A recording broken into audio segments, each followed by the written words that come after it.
Well, everyone's favorite mainstream media journalist, Kat Tenbarge, is all in a huff. She is fit to be tied over the fact that Marilyn Manson's case has taken a major turn in his favor because Ashley Morgan Smithline, former accuser of his, she had sued him. She had been on a People magazine cover. She had done a rather embarrassing, and she admits it's embarrassing now, View interview. She'd done all these things, come out against him. Well, recently she recanted, and in a very serious and earth shattering legal declaration, she stated that Manson never abused her, that she had been induced and manipulated into lying and basically scammed by Evan Rachel Wood and Esme Bianco into believing that she had been abused and had repressed the memory. And she's taken responsibility for it, right?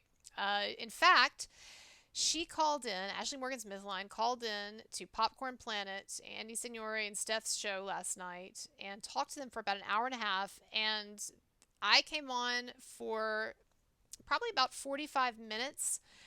They were awesome enough to have me on, and I talked for the first time. I talked face to face to Ashley Morgan Smithline. Well, it was just her voice, not her image. But I talked to her, and for the first time, we had a conversation. And it was really, you don't get moments of reconciliation like this very often in these types of situations.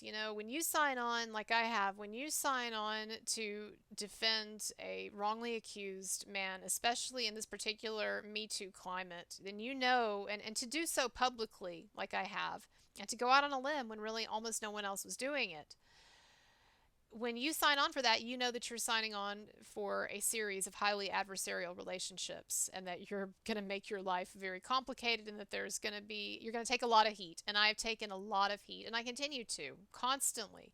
And even now, Kat Tenbarge, long Twitter thread about these pro Manson YouTubers. Gee, I wonder who she's talking about. These pro Manson YouTubers who are basically repeating what we saw with the Depp Heard scenario. Well, Kat, I'm very glad that you agree that the Marilyn Manson, Evan Rachel Wood situation is just like the Amber Heard, Johnny Depp situation because, my God, I've been busting my ass for the past 2 years and doing everything I could think of to try to get through to people that this is the same. And the problem is that so many people don't see it as equivalent because they see Marilyn Manson's scary makeup and they see the lyrics, they hear the lyrics of his music or they think of this image that he created for professional reasons and they think no he can't be like Depp. No, of course he's an abuser, of course he is, right? There's these like sort of like pre-programmed reactions almost, right? Oh, he has scary makeup, oh, he must be a bad man. I've been combating that sort of knee-jerk reaction, that kind of automatic response. I've been banging my head against a wall for 2 years and finally getting a little bit of progress. And you just can't stand it, Kat Tenbarge. Can't stand that people are finally catching on to this. And and so yeah, it is very much like Amber Heard and Johnny Depp, and I have been sounding the alarm and trying to get people to see that. So thank you very much, Kat Tenbarge, for conceding something that I've been busting my ass trying to get people to see. Yes, you're right.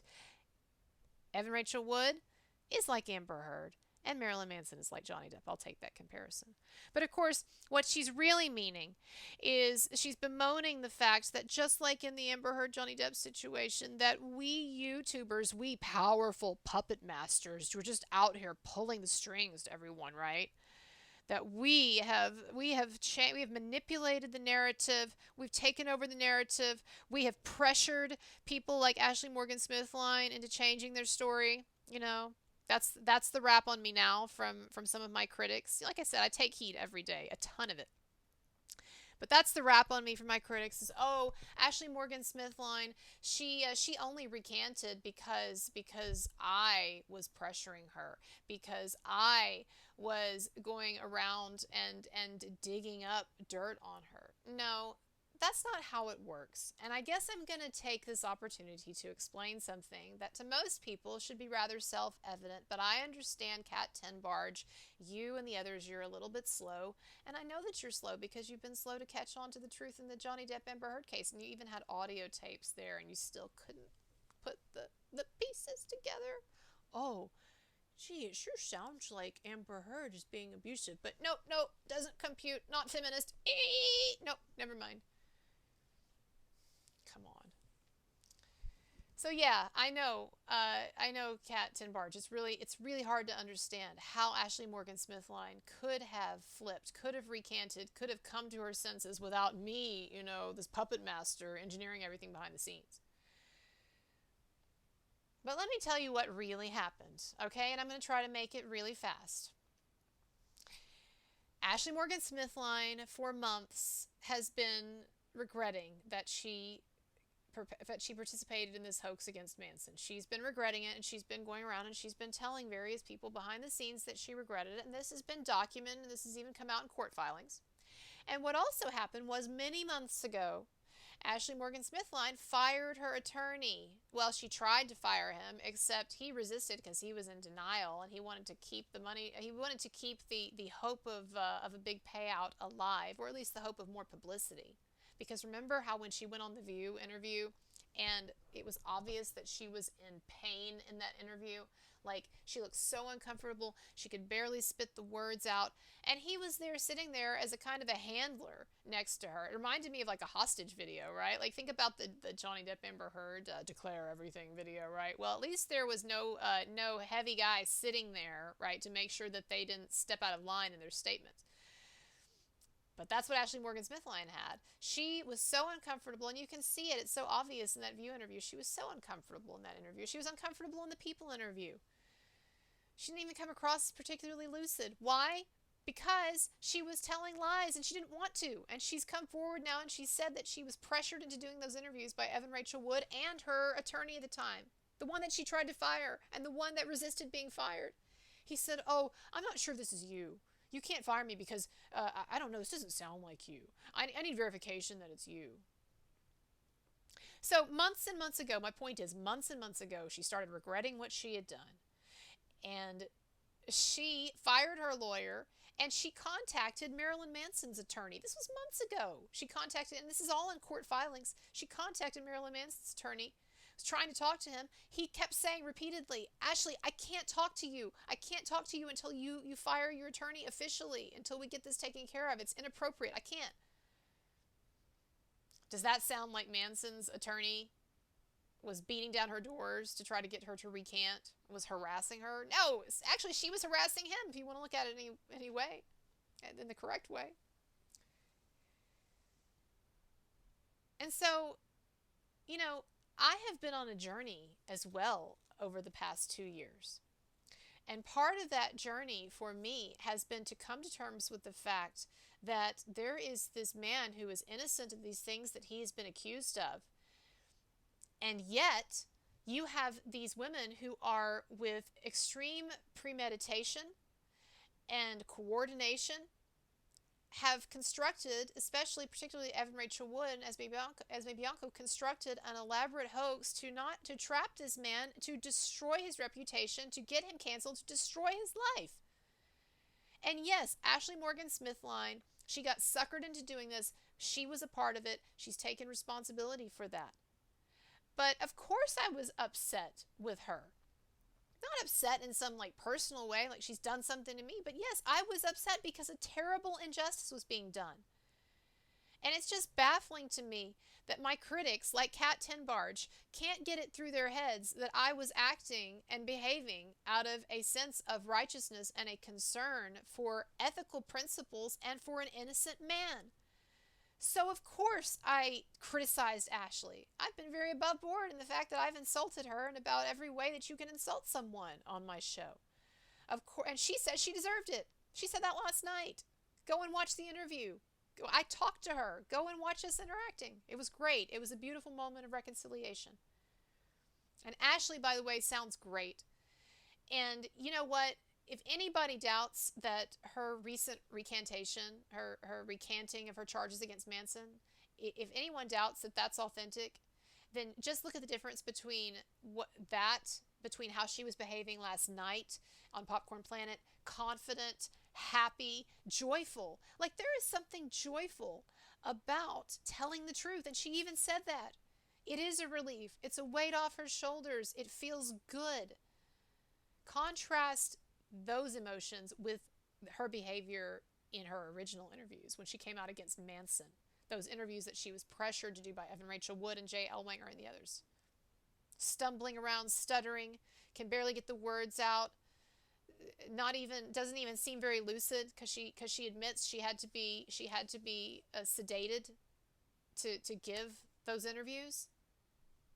It's very obvious which of those interviews was done under a kind of a duress and pressure and which wasn't. And it wasn't the one that she just did with Popcorn Planet. It wasn't the one that she just did with me, right? But yes, of course, when I thought that she was out there lying and trying to destroy an innocent man, I was fighting her. I'm fighting all of the false accusers, and I'll continue to do it, just like I fought Amber Heard. And so what happened, though, is Ashley had a change of heart, and it has been an evolution. It has been a process, okay? And so there were times when she was talking to different people, I've heard through the grapevine, and she was telling people that she was going to recant, and she was going to stand up for the truth, and she was going to do the right thing. But then there were other times, perhaps, that she was wavering. I get all kinds of reports from all kinds of people, secondhand, third hand. I see DMs. I see all kinds of stuff, all kinds of information and gossip flying across my desk, right? So I never am sure of any of where someone is at ever, unless they're actually coming out and stating it. So, there was this sort of gray zone where I was hearing different things, but I didn't know. And so I could not figure out, I was having trouble figuring out where I stood on Ashley, on the topic of Ashley. Because if it turned out that Ashley had this change of heart, was undergoing this change of heart, was going to do the right thing, then there was no need for me to criticize her on my show. My show criticizes people who are attacking innocent men, who are engaged in unjust acts, who are trying to destroy people. But if someone recants that, and if someone moves from the side of evil to the side of justice, then I have no beef with them anymore. And so some of you talking about who are some of my adversaries who are making such hay out of the fact that behind the scenes, I was telling some, mutual contacts or mutual acquaintances that I needed to figure out which side Ashley was on and what she was going to do. She needed to make a decision. Or if she didn't, then I was going to proceed on the assumption that she wasn't going to do the right thing, and I was going to continue what I'd been doing on my show, which is exposing lies and liars. So it's not some complex conspiracy. Some of you crack me, you Cat Tenbarge and some of you others, you crack me the fuck up because you evidently think that I'm some kind of master of the universe, puppet master here. I'm the Wizard of Oz behind the curtain, right? And I've just got people out here sort of like pawns on the chessboard, and I just apply a little pressure here, or I tell this person that, or I move this piece around, and then people just do whatever I tell them, right? Ashley Morgan Smith line, she has no agency. She's just a pawn. I just apply a little pressure, or I tell a mutual acquaintance that I'm going to look into her, and it just all gets resolved. Man, if I'm that powerful, why am I not running Hollywood? Why am I not Ray Donovan? What the fuck am I doing in this small little room, in this small little house with this dinky YouTube channel that I can barely get off the ground, barely pay my bills? What the fuck am I doing if I'm this puppet master? Come on. And I would say this again for the last time. If you think that Ashley Morgan Smith line has come to the conclusion that she's come to, has come to the decision that she's come to, has recanted legally, seriously, if you think that all of that is because this dinky YouTuber is applying some pressure here in these gossip mills, in these gossip chains that are just going all over the place in all directions in this whole situation behind the scenes, social media. If you think I'm that powerful, well, I guess great. I wish I were. I wish I were that puppet master because I would be in a better place in life if I were. But I'm not. Oh, it's like Occam's razor. Generally speaking, the simplest solution is the correct one. Not always. Not always. But which is the more likely explanation for what Ashley Morgan Smithline has done? Is the more likely scenario that I'm some kind of, master of the universe, puppet master who is able to manipulate everyone into doing what I want from my computer? Is that the likely explanation? Or is it more likely that Ashley Morgan Smithline got into this hoax without really thinking about it too deeply because Evan Rachel Wood, this big movie star, assured her that this man was an abusive monster and that it would be easy to put him away and that she was doing the right thing and that she probably repressed her abuse anyway. But anyway, no more worries. Get on board. It's all going to be fine. We're going to get all this great press. We're going to put this horrible guy away. You're really striking a blow for justice. Rah, rah. And then, of course, she gets into that and she sees that it's a house of cards and that these women are bullshitting her and that, gee, this whole thing isn't as much fun or as lucrative or as beneficial to her as she was told it would be. And actually, it kind of feels creepy and gross, and especially since she doesn't really remember that Manson did any of these things to her. So she gets into this. She realizes it's a crock of shit. She realizes that she is in bed with some fucking snakes, Evan Rachel Wood, Esme Bianco, and the others, and she sees, if I can mix metaphors, that she is on a train that is heading as fast as it can to a really bad spot, to a place of moral shame and ignominy and disaster. And she decides to get off the train for her own interest, and also because she realizes she's made a giant fucking mistake and that she needs to correct it out of a place not only of self-preservation but of common ethics and decency. Which is more likely? That Ashley Morgan Smithline got in over her head with these manipulative vipers and decided that she needed to get off that train and do the right thing? Or that Miss YouTube Puppet Master with my 80-something thousand subscribers just pulled all the right strings and got her to do exactly what I want to? And somehow also brainwashed her enough so that she would be happy doing it. And she would go on Popcorn Planet last night and laugh and act confident and act secure and joyful. She was joyful about telling the truth. She was joyful about having all this off her back. She even said it, having these lies off her back. That was authenticity. You watch that, you tell me that's not authentic. You watch that or you listen to that, to what happened last night, and you tell me that that's someone that I just bullied into submission. Give me a break. Some of you need to wake up. And I want to say one thing to Kat Tenbarge, one more thing to Kat Tenbarge and to my critics. What's it going to take for you to have some doubt? Seriously? I'm just curious if any of you, I know that you won't admit to doubt, even though I would admit to doubt. I've talked about how there were times early on, especially early on in this case, where I didn't know if Manson was guilty or not. I saw some issues, big issues with the case, but I didn't know. And in that early video, I'm saying it, I don't know. I've entertained doubt. And you know what? I'd say almost every single week that I'm on this case, it's been over 2 years now. Every single week, I do try to rigorously self-analyze and ascertain if there are things that I am in denial about, that I am not facing up to. Okay? I do that. I cross-examine myself. And I would just like to know if any of my adversaries who are constantly out there pummeling Marilyn Manson's reputation and lifting up Evan Rachel Wood's hoax, I would just like to know, do any of you ever have a moment of doubt? Even at the darkest hour in your bed, right before you fall asleep, I wonder if there's just a tiny, tiny sliver of a moment where you have the tiniest glimmer of awareness and you think, what if I'm wrong? All right, everybody. My links are below. I depend on your support. I am taking hits from all sides and all the time.